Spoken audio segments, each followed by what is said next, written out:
Des tribunaux submergés par les recours. Aux États-Unis, le scrutin présidentiel aura lieu le 5 novembre, mais il est déjà contesté. À commencer par l'ancien président américain lui-même. En meeting ce jeudi en Arizona, Donald Trump met déjà en doute le bon déroulement du scrutin. Nous devons faire en sorte qu'il ne triche pas. Alors les partisans du candidat républicain font appel à la justice. Plus de 200 contentieux électoraux ont été enregistrés dans 40 États. Du jamais vu. C'est une avalanche impressionnante de cas de contestation. Cela s'est accéléré en septembre. On a vu un nombre important de dépôts de plaintes. Il s'agit du volume le plus important dans une période préélectorale depuis qu'elles sont documentées.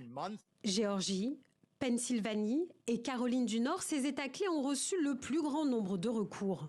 Car l'élection pourrait dépendre du vote de leurs électeurs. Alors déjà dans les tribunaux, les motifs de contestation sont variés.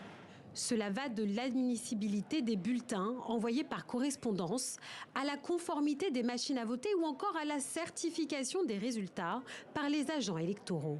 À la dernière élection présidentielle en 2020, la plupart des recours déposés par le camp Trump ont été rejetés. Cette fois-ci, les actions en justice des républicains s'inscrivent dans une stratégie. Donald Trump a déjà décidé que s'il était le perdant, il contesterait l'élection. Il y a des armées d'avocats qui ont engagé des procédures qui se préparent à contester soit des listes électorales, soit un